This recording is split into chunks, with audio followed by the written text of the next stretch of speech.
자, 국립외교원 문제로 한번 넘어가 보실게요. 2018년도 국립외교원 문제입니다.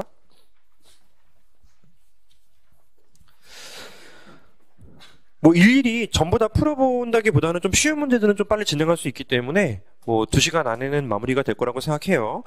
국립외교원 1문이요. 우리나라 기업인 H, 외국 기업인 F, 우리나라 스마트폰 시장에서 이윤국 대화를 목표로 경쟁하고 있습니다. 2개밖에 기업이 없는가 봐요. 첫 번째, 한기 비용은 C로 똑같고 수요 함수는 공유하고 있는데 F4만 비용 구조가 조금 달라요. 한 대당 T의 수출 비용을 지불해야 합니다. 따라서 현재 지금 그 한계 비용을 상수로 준 데에는 이유가 있어요. F 기업이 본국, 그 자국 있잖아요. 외국에서 생산하고 있는데 한계 비용이 우상향하면 수출세를 때려서 우리나라 들어올 때는 더 높이 받아야 된다는 걸 출제를 할 수가 없어요. 왜냐하면 자국에서 우상향하는 거면 그것까지 고려를 해서 제품을 만드는 것이 아니고 받을 수 있는 가격이 올라가고 떨어지는 경쟁 문제밖에 풀 수가 없단 말이에요. 근데 한계 비용이 C로 일정하면 자국에서 장사할 때는 그 C, 상수인 것처럼 마치 공장이 하나인 것처럼 운영하면 되고요. 우리나라에 판매할 때에는 또 다른 공장이 이제 존재하는 것처럼 따로 문제를 풀어도 상관이 없어요. 따라서 이 문제는 사실 핵심적인 부분은 아니지만 알아두시라는 것인데요.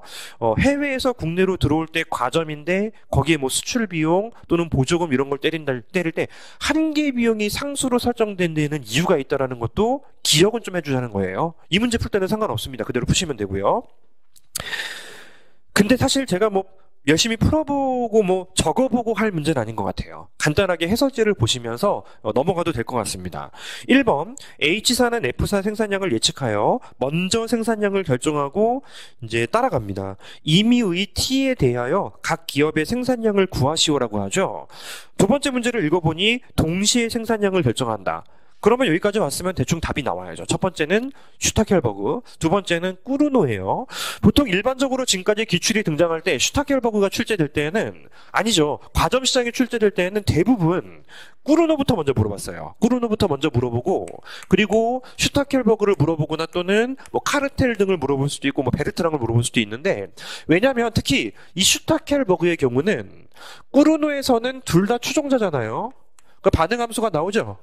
근데 슈타켈버그에서는 선도자는 달리 풀어야 하지만 추종자는 이 앞전하고 똑같이 행동을 하지 않습니까? 따라서 여기서 배점을 좀 줄여요. 그래서 이제 추종자의 경우는 그대로 갖다 쓰면 된다라는 이미지로 많이 출제가 되었는데 이 문제는 순서가 슈타켈버그가 먼저 나왔습니다. 따라가시면 돼요. 1문은 슈타켈버그. 경제 공부하기 전에 들어보신 적 없어? 그죠? 따라서 슈타켈버그 균형이 무엇인지에 대해서 당연히 서술하는 게 배점이 들어갈 가능성이 높습니다. 아무 정의나 배점이 들어가는 건 아니에요.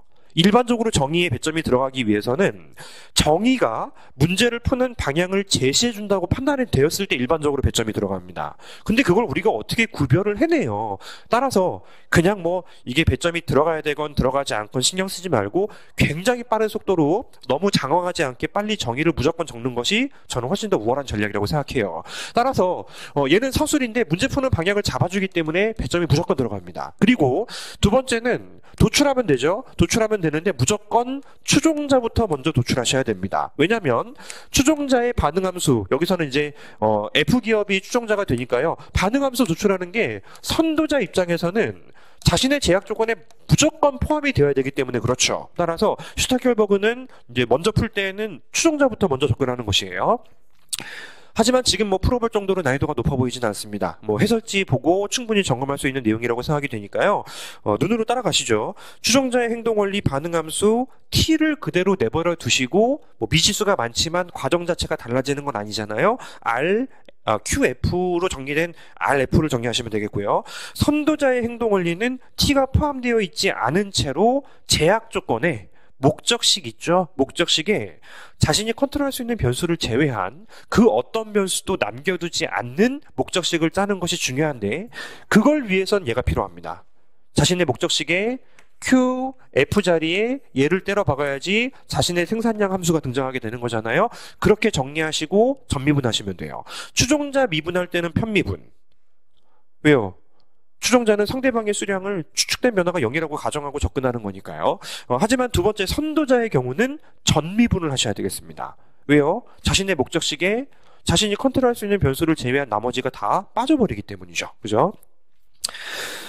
그래서 1번은 슈타켈버그 균형 찾아서 답하면 되고요. 두 번째는 꾸르노 문제를 풀면 되니까요. F는 다시 안 해도 괜찮아요. 다시 절대 하지 마세요. 1번에서 도출한 거 똑같다. 두 번째 선도자만 반응함수를 도출하시면 되겠습니다. 그리고 세 번째, 결과를 비교하여 양국 간 어떤 경우에 더 많은 교역이 발생하는지 설명하시오. 여기서는 사실 주고받는 교역이 아니잖아요. F사가 우리나라에 판매하는 QF가 전량 교역량이지 않습니까? 따라서 1문과 2문에서 교역량이 어느 쪽이 많은지를 판단하시면 되는데 이것도 흔히 말씀드리는 요령이죠. 뭐 문자들이 정리되어 있으니까요. 일단은 빼버리고 양수가 나오면 앞에 게 큰 거고 음수가 나오면 뒤에 게 큰 거잖아요. 빠른 속도로 그렇게 하시면 되고요. 때로는 나눠서 판단하는 경우도 있긴 하지만 지금은 아닌 것 같고요. 때로는 나누기도 합니다. 나눠서 1보다 크면 위에가 큰 거고 이제 두 결과 데이터 기준으로 1보다 작으면 밑에가 더 큰 거잖아요. 예, 그 두 가지 방식 중에 하나면 돼요.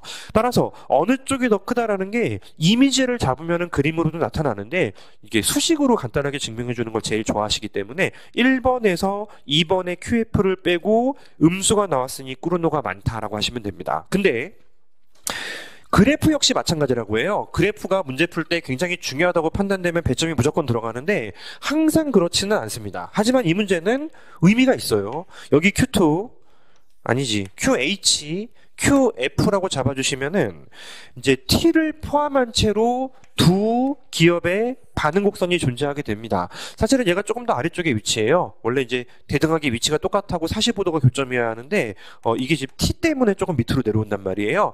여기가 지금 현재 QH1, 여기가 Q 이제 F 이제 1이죠. 근데 일반적으로 그 점에서는 T를 포함한 등이운 곡선이 이제 이런 식으로 설정이 되고요. 이런 식으로 설정이 되는데 슈타켈버그는 이거를 기준으로 끌어내리는 거잖아요. 접하는 좌표를 찾아내는 것이 바로 슈타켈이지 않습니까? 그 점에서 이미 우리가 도출한 것처럼 두 번째 문제는 그림으로 봐도 사실은 어느 쪽이 더 높은지를 확인할 수 있습니다. 그림이 문제를 정답을 맞춰주는 데 뒷받침이 되고요. 근데 얘도 똑같이 말씀드릴 수밖에 없어요. 우리가 이제 경험을 쌓아서 이 문제는 그림이 필요해. 필요 없어. 이거 되게 어려워요. 따라서 정의가 그렇듯 그림도 그릴 수 있다라면은 이제 그려주는 것이 좋겠습니다. 둘 사이의 격차를 계산할 건 아닌 것 같고 어느 경우에 교육이 더 많이 발생하는지는 그림을 통해서 간단한 수식을 통해서 증명할 수가 있고요. 넘어가시면 되겠습니다. 따라서 일단은 뭐 첫 번째 문제는 제가 뭐 해설을 뭐 길게 드려야 되는 건 별로 보이지 않고요. 요 정도 선에서 마무리하면 될 것 같고요. 자, 다음 두 번째 문제를 보도록 합시다. 두 번째 문제. 우리가 이제 거시경제학을 배우시다 보면은 지금까지 많이 정돈이 되는 테마가 있는가 하면 약간 새로운 모형들도 보통 후반부에 조금 배워요. 후반부에 배우시는데 아직은 행시 입시 쪽에서는 지금 강의 기준으로는 사실 출제가 아직 안 됐어요. 출제가 안 됐는데 마지막 외모고시 때 ISMP, IA 모형에서 IA를 뺀 만큼 출제가 된 적이 있었고요. 지금은 약간 조금 변형된 형태로 ISMP, IA 모형이 등장한 것과 마찬가지가 됩니다. 근데 실제로 제가 이제 강의 중에 굉장히 복잡한 수식으로 정돈을 하지만 막상 또 그게 시험장에서는 그렇게 복잡하게 나오진 않는다라고 말씀을 드린단 말이에요. 이 문제 보시면 그렇습니다. 이 문제 보시면은 되게 어려울 수 있는데 뭐 실제로는 뭐 문자 자체가 굉장히 좀 간결하게 정돈이 되어 있기 때문에 풀 수 있다라는 상황이 되는데요. 진짜 중요해요. 이건 목차가 중요한 게 아니고요. 내가 이제 처음 보는 수식을 그림으로 전환할 때 배웠던 내용을 어떻게 연결할 수 있는지를 이해하는 것이 훨씬 더 중요합니다. 첫 번째, 보통 공부할 때 이렇게 하거든요. 여기 이제 Y, 이쪽에서는 보통 이제 R 적고, 보통 공부하실 때는 여기 이제 Y 적고, 이쪽에 파일을 적고 새로운 모형들을 전개하시게 되는데, 똑같이 적으면 안 되죠. 의외네 Y의 변화율이라고 표시를 했네요. Y의 변화율이라고 표시를 해놨지만 상관없지. 어차피 Y를 좌표를 찍었던 거를 Y 델타 값으로 놓으면 되는 것이고요. 그리고 위쪽에서는 그냥 R 넣으면 되네요. 보통 우리가 이제 이 대문자를 적는데 여기는 뭐 그냥 R이라고 적어도 뭐 큰 지장은 없을 것 같습니다. 이 상태에서 첫 번째, 재화 및 용역의 수요 방정식. 가로축으로 정리가 되어 있죠. 가로축으로 정리가 되어 있는데 뭐 큰 무리는 없을 것 같아요. 이거는 사실 IS 곡선 말하는 거 아닙니까?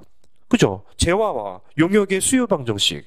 IS 곡선을 말하는 거예요. 생산물 시장의 균형식을 말하는 거예요. 보이는 게 배운 거랑 다르다라고 판단하고 또 기울기까지 디테일하게 접근하면은 조금 완만한 느낌이 나겠지만 어쨌든 문제에서 IS 줬으면은 IS가 주어져 있는가 보다라고 하시면 되는 거고요. 두 번째는 총 공급 곡선을 줬어요. 일반적인 IS, MP, IA 모형에서 IA는 수평의 형태가 나타나는 것이 보통 통상적입니다. 하지만 지금은 변형된 거죠. 그냥 준 거니까 그냥 갖다 쓰시면 돼요. 우상향한다라고 하시면 되죠. 나중에 그리겠습니다. 따라서 일단 문제에서는 IS 곡선 우하향하는 형태를 준 거고 우상향하는 AS 곡선을 준 거예요. 갖다 쓰시면 된다 그랬죠. 1번 중앙은행의 인플레이션 목표치가 파이 스타이고 중앙은행의 이자율 준칙이 테일러 준칙을 따른다고 가정했는데요. 자, 수업 중간에는 가장 복잡한 형태로 공부한다 그랬죠. 그죠? 테일러 준칙은 피셔 방정식에서 보통 출발하지 않습니까? 요거 R 플러스 파이 목표 잡고요. 그리고 여기 이제 GDP에 대해서 어떤 식으로 반응할지에 대해서 GDP 갭이 어떤 식으로 설정될지에 대한 가중치를 여기 깔아주게 되고요. 그리고 오른쪽에는 인플레이션율에 어떻게 반응할 건지에 대해서 인플레이션율 가중치를 깔아주면서 제일 복잡한 형태로 공부를 해두었습니다. 근데 지금은 가장 간단한 형태로 바뀌게 된 거예요. 이거는 항상 같다. 그러니 요거 가지고만 수식을 정리했고 개수가 1. 따라서 테일러 준칙을 실제로 공부할 때는 가장 복잡하게 정리해 두시지만 문제에서 주었으면 그대로 쓰시면 되는 것 뿐입니다. 보세요. RT 마이너스 알파, 알파는 이자율 목표치인 것 같습니다. 그리고 파이 T 마이너스 파이 스타요. 총수요 곡선을 구하시오라고 했는데 공부할 때 이제 MP 곡선은 우상향했었어요. 왜냐면 여기 Y가 포함되니까. 근데 이 지금 케이스에서는 수평으로 그릴 수밖에 없습니다. Y가 안 보여요. 따라서 MP 곡선, 테일러 준칙을 의미하는 이 MP 곡선은 여기서는 수평의 형태로 나타날 수밖에 없다 접근하시면 돼요. 근데 도출하는 과정이 대단히 달라지겠습니까? 아니죠. 어떤 경우라 하더라도 총수요 곡선이 ISLM이라도 이자율을 매개체로 소거하면 반드시 AD가 나오고 여기도 마찬가지로 테일러 준칙과 IS 곡선을 같은 방식으로 이자율을 매개체로 소거하게 되면은 그 밑에 있는 수식이 나오게 됩니다. 따라서 테일러 준칙의 왼쪽 항을 위에 용역 곡선 수요 방정식에 왼쪽 그 가로 보이시죠? 대입하면 그게 바로 총수요 곡선이에요. 아주 간단하게 나와요. 하지만 곡선의 도출을 물어봤으면 수식적으로만 접근하고 끝낼 수는 없다. 따라서 도출하는 과정을 모든 교과서에서 그랬듯이 여러분들도 간단하게 보여주시는 게 제일 좋겠죠. 여기가 바로 예를 들어서 이제 파이 제로 기준으로 y 제로라고 한다면 이렇게 하지 않습니까? 얘가 오르면은 저 위의 교점은 어디 가서 형성될 것인가. 이게 곡선의 도출이잖아요. 자, IS 곡선엔 눈을 씻고 찾아봐도 인플레이션율이라는 변수가 보이지 않습니다. 따라서 이게 파이가 상승한다 하더라도 수요 방정식 IS는 불변. 하지만 테일러 준칙은 보세요. 이런 게 제일 중요해요, 사실은. 초반에 조금 힘들어도 제가 절대 포기하지 않고 이런 식으로 계속 설명을 드리는 이유가 뭐냐면 어떤 경우라도 적용이 가능하기 때문에 그렇습니다. 자, 문제에서 어찌됐건 테일러 준칙을 이런 식으로 줬는데 얘가 올라가면 얘가 오르는 거 아닙니까? 근데 Y가 지금 안 보여요. Y가 안 보이는데 얘는 이게 균형을 이루기 위해서는 상수이고 얘가 올라가면은 무조건 얘도 올라가야 되는 거 아니에요. 자, 얘가 상승하는 만큼 얘도 같은 폭으로 상승하게 됩니다. 따라서 예를 들어서 이렇게 올라가는 게 델타 파이라고 한다면 같은 폭으로 올라가게 돼요. 델타 R은 델타 파이만큼 같은 폭으로 MP 곡선의 상방이동이 발생하게 되는 것이죠. 어떤 느낌인지 아시겠어요? 그냥 올라간다라고 파악하는 거는 조금만 감각이 있으면 할 수 있어요.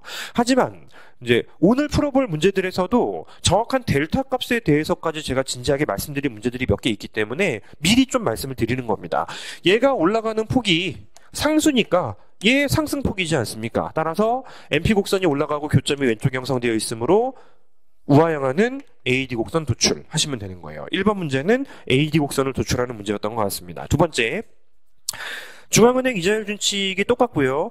중앙은행 인플레이션 목표치를 상수로 줘버렸죠. 3%. 총수요 충격이 없는 경우 T 시점에 형성되는 인플레이션율과 GDP 갭을 구하시오. 이렇게 출제를 굉장히 또 어려워 보이지만 실제로는 교점 구하라는 문제 아닙니까? AS 곡선하고 AD 곡선 교점 구하라는 문제예요. 따라서 문제에서 전기의 인플레이션율이 얼마인지 몰라요. 전기 인플레이션율이 얼마인지 모르는데 저 위에 적혀 있잖아요. 적응적기대라고 적혀 있잖아요. 따라서 현재 실제로 이 경제의 균형은 그 AD 곡선과 AS 곡선의 교점에서 형성이 되는 것이죠. 그러니 1번은 이제 바로 도출이 가능해요. 연립해서 구하면 됩니다. 연립해서 이 AD 곡선 도출한 거하고 이제 AS 곡선 도출한 거하고 연립해서 얘는 얼마고 얘는 얼마인지 각각 구하는 거 뭐 일도 아니죠. 그냥 복잡해 보일 뿐이에요. 복잡해 보일 뿐이고 이 문제에서 중요한 거는 얘가 이제 상수라고 인식하시고 답을 적을 수 있는지입니다. 파이가 있고 이제 파이 이제 전기가 있잖아요. 그 전기 이미 결정된 걸로 다음 기가 결정되기 때문에 따라서 그게 얼마일지 모르겠지만 상수라고 인지를 할 수 있는지가 조금은 중요한 포인트가 됩니다. 하지만 그걸 제외하면은 아주 간단하게 도출이 가능하고요. 얘는 조금 중요한 게 그래요. y가 이제 y로 설정되면은 왼쪽 사분면은 신경 쓸 필요가 없습니다만 y의 변화율로 제시가 되었으면은 왼쪽 사분면도 의미가 있어요. 여기가 또 이제 그 파이로 설정되기 때문에 사실은 아래쪽도 가능합니다. 디플레이션도 가능하잖아요. 그래서 보통 이제 아래까지 신경 안 쓴다면은 요 정도 선에서 균형이 달성되는데요. 실제로 y의 변화율이 뭐 양수이냐 음수이냐를 찾는 것인데 여기 목표 인플레이션율이 3%로 설정이 되어 있다고 하지 않습니까?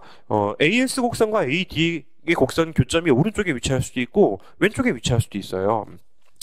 만약에 그 목표 전기를 기준으로 전기 인플레이션율이 목표치인 3%보다 작으면은 이번 기는 양수, 즉 오른쪽에서 교점이 형성될 것이고 그렇지 않다면은 왼쪽에서 형성될 것이다. 간단하게 그림으로도 보여줄 수가 있습니다. 세 번째, 중국 경제 위축으로 우리나라 총수요 부문에 부정적인 충격이 발생하게 되었습니다.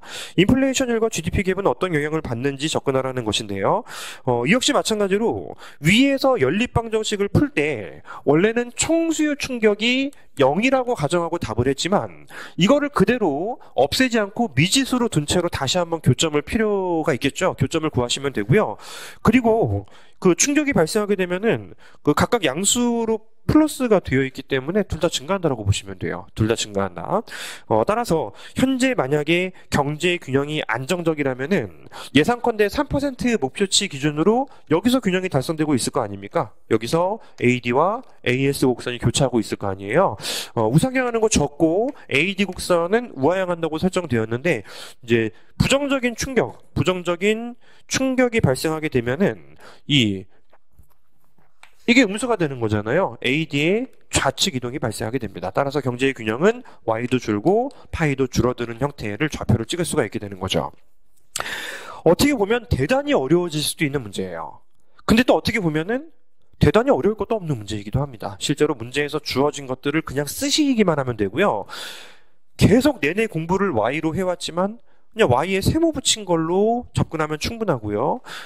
때로는 여기 이제 P라는 문자로 공부를 한 것도 있지만 얘는 또 경험이 좀 늘었죠. 인플레이션율을 그대로 그냥 변수로 두고 문제를 풀어가시면 되는 겁니다.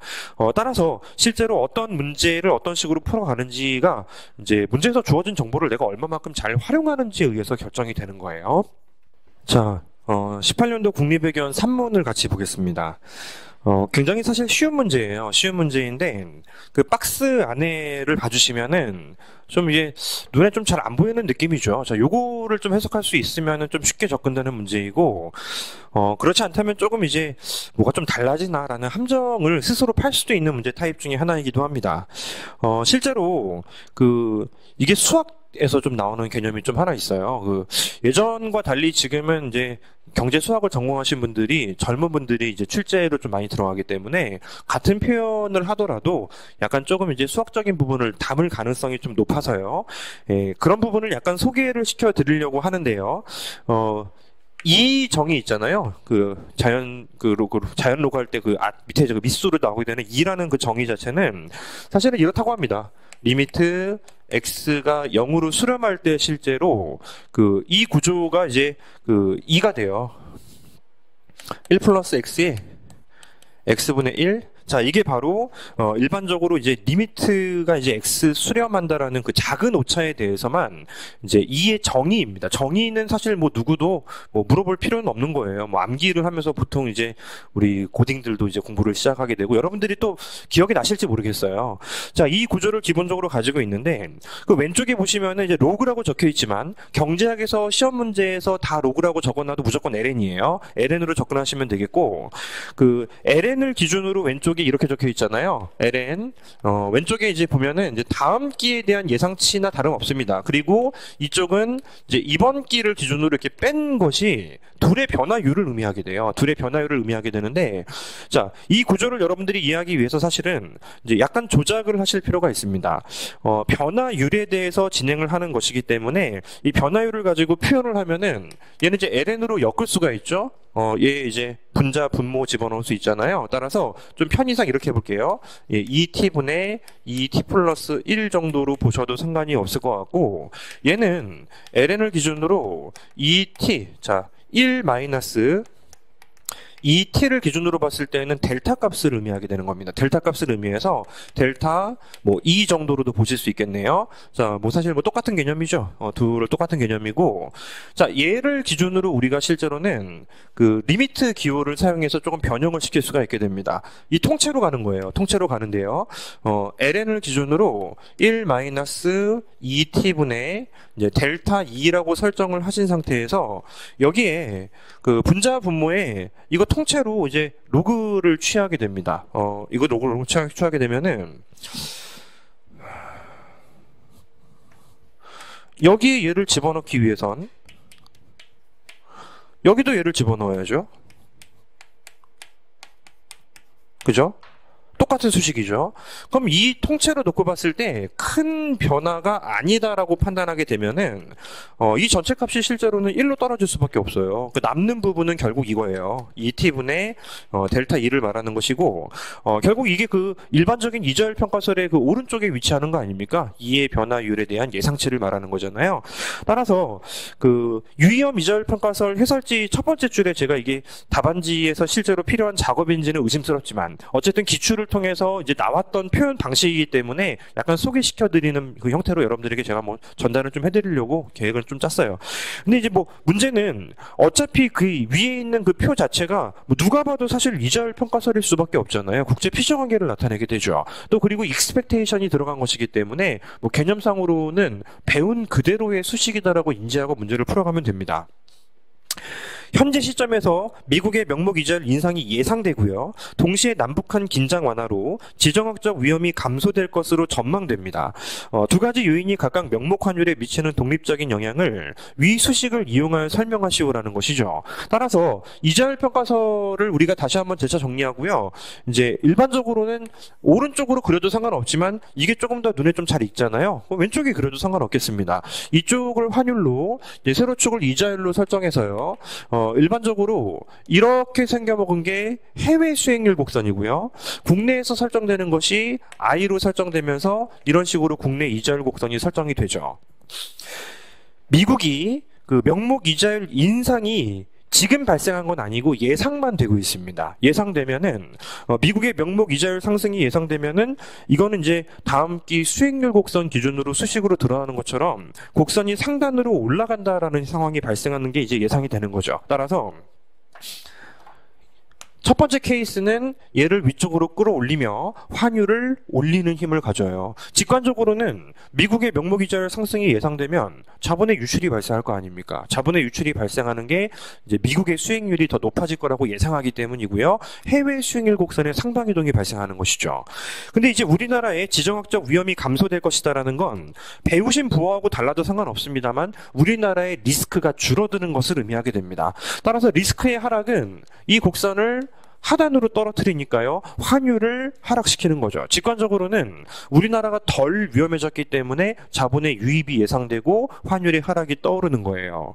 따라서 각각 독립적으로 문제를 풀라고 했으니 유의엄 이자율 평가서를 충분히 해석해 주시고 해설지에 잘 적어놨습니다. 그리고 사례가 지금 제시가 되어 있는데 하나는 얘를 끌어올리는 방향으로 하나는 얘를 끌어내리는 방향으로 작동되어서 독립적으로 보면 1번은 환율 상승을 유도하고요. 이 두 번째 거는 환율 환율의 하락을 유도한다라고 전개하시면 돼요. 어려운 문제가 아니었습니다. 두 번째, 실제로 그런데 명목 이자율이 하락했다라는 것이 어떤 의미를 가질 것이냐라는 것이죠. 이것도 어렵지 않습니다. 첫 번째 충격이 발생시키는 자본의 유출 힘보다는 두 번째 지정학적 위험이 감소하게 되면서 자본이 유입되는 힘이 조금 더 컸다라는 것이죠. 따라서 두 힘이 절대적으로 작동됐을 때 종합적으로 이게 밑으로 내려왔다라는 것을 일단 그 그래프상으로 이해하시면 될 것 같고, 그냥 끝내시면 안 돼요. 따라서 이게 우리나라에 어떤 의미를 갖습니까? 라는 것이기 때문에 명목 환율이 하락하면서 우리나라에 발생할 수 있는 사건들을 간단하게 적시를 좀 해주실 필요는 있죠.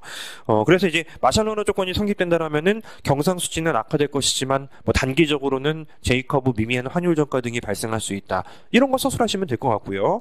세 번째, 위에서 주어진 환율 결정 모형의 한계, 이자율 평가설, 유의엄 이자율 평가설의 한계 말하는 거잖아요. 뭐 여기저기에 정말 많이 정리가 되어 있습니다. 뭐 해설지를 읽어보시면 충분하다고 판단이 되고요. 딱히 설명드릴 내용은 없어요. 해설지를 보충 자료처럼 점검하시면 되니까요. 이 문제는 이렇게 간단하게 찍고 넘어가도 충분할 것 같습니다. 실제로 모든 기출 문제들이 어려운 건 아닌데 이제 좀 쉬운 문제들을 만났을 때 또 내가 얼마만큼 이제 사고를 유연하게 좀 넓혀 나가는지까지 좀 필요해요. 너무 교과서에 적혀 있는 것만으로 끝내는 것이 아니고요. 실제로 특히 두 번째 문제에서 거기 환율이 떨어지면 우리나라에 어떤 상황이 발생하는지도 의미라고 볼 수 있기 때문에 그런 부분들도 적시할 필요가 있는 그런 타입의 문제였습니다. 난이도는 좀 높지 않고요. 박스 안에 들어와 있는 게 누가 봐도 이자율 평가서처럼 보여요. 그러니 이참에 기억합시다. ln A ln B를 수식적으로 증명하는 문제가 나올 리가 없어요. 자연 2를 써가지고 얘는 B분의 A-B하고 거의 유사하다 정도를 여러분들이 체크를 해주신다면 이 기출 문제를 풀어보는 게 또 의미가 생기게 되겠죠. 그죠?